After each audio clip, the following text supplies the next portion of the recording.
Bonjour à vous. Je vous présente comment créer une fenêtre modale.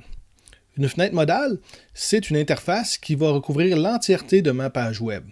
Si je clique sur mon bouton, j'ai fait apparaître une div qui recouvre l'entièreté de ma page web et je mets ce que je veux à l'intérieur de cette div-là.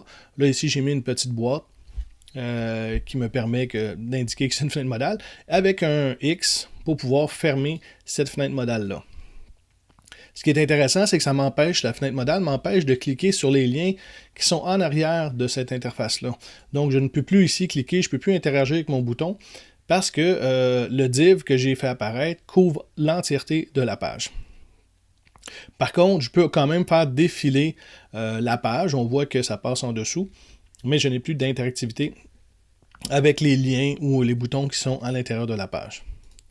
Comment j'ai fait ça? Eh bien, j'ai ici une div que j'ai mis, peu importe où je la mets dans mon HTML, puisqu'elle va s'afficher par-dessus tout.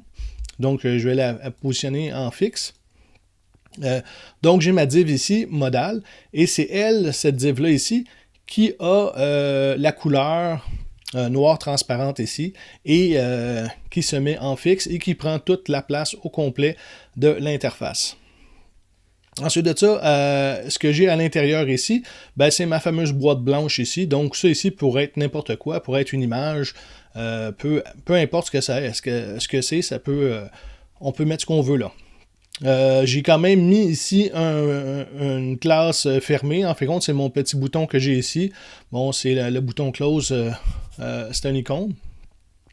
Quand je clique dessus, bon, j'appelle un script et qui me fait fermer cette fenêtre-là. Donc, assez simple, je peux le positionner où je veux parce que, comme j'ai dit, ça va se positionner en avant.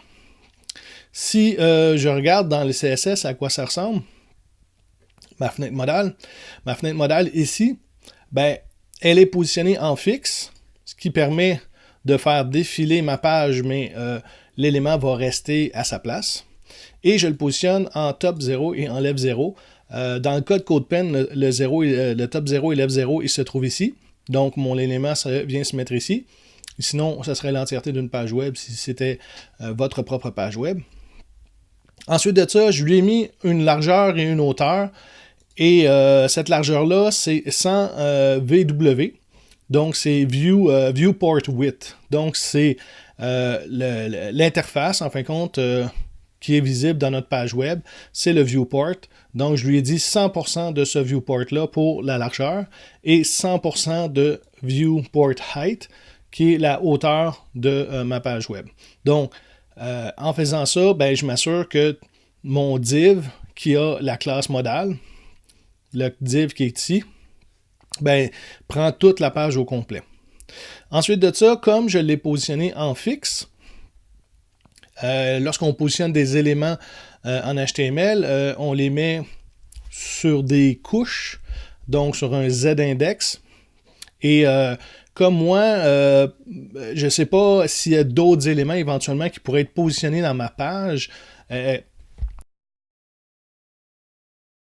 J'ai mis un Z-index assez gros, j'ai mis 100, donc il y a 100 éléments qui pourraient être positionnés avant que ma fenêtre modale ici rentre en conflit avec quelque chose qui est affiché. Éventuellement, on pourrait mettre un chiffre beaucoup plus gros que ça. Comme ça, on est sûr certain que ma fenêtre modale se positionne toujours par-dessus tous les éléments, même les éléments positionnés. J'ai mis une couleur d'arrière-plan, donc une couleur noire avec une transparence, pour pouvoir voir les éléments qui sont à l'arrière. C'est toujours intéressant.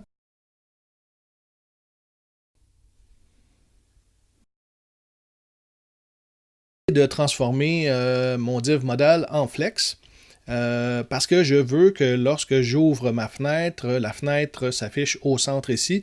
Donc ma fenêtre modale est noire et le div boîte que j'ai ici, je voulais le centrer avec Justify Content Center et Align Item Center. Donc ici j'ai mis Display None parce que lorsque j'ouvre la fenêtre, je ne veux pas voir ma fenêtre modale. Mais je pourrais ici mettre un flex et la fenêtre modale devrait s'ouvrir. Si je fais un changement. Et voilà, la fenêtre modale ici s'ouvre. Donc, mais par contre, moi, je ne veux pas ça au départ lorsque je crée lorsque la page web affiche. Donc, je vais mettre simplement none. Et ensuite de ça, par JavaScript, ben, je vais pouvoir changer le display ici pour flex ou none. Si je regarde ensuite de ça le JavaScript, ce que j'ai fait, bon, j'ai mon document ready qui me dit que la page est complètement chargée. Ensuite de ça, j'ai sélectionné le bouton que j'ai ici. Mon bouton avec la classe ouvrir, ça peut être n'importe quoi en réalité en JavaScript, que j'ai sélectionné la classe ouvrir. Ça pourrait être un bouton, ça pourrait être un P, un span. J'ai mis le clic, j'appelle la fonction et simplement ce que je fais, c'est sur mon élément modal, je change le CSS, l'attribut display et je mets flex dedans. Donc quand je clique, ben, j'ai mis flex dans l'élément display pour la classe modale. Et ce que je fais ensuite de ça, c'est sur le bouton fermé ici, le span fermé que j'ai ici. Simplement, j'ai mis un clic aussi sur ce petit X là ici, qui met ma fenêtre modale à display none. Donc le script est vraiment pas gros.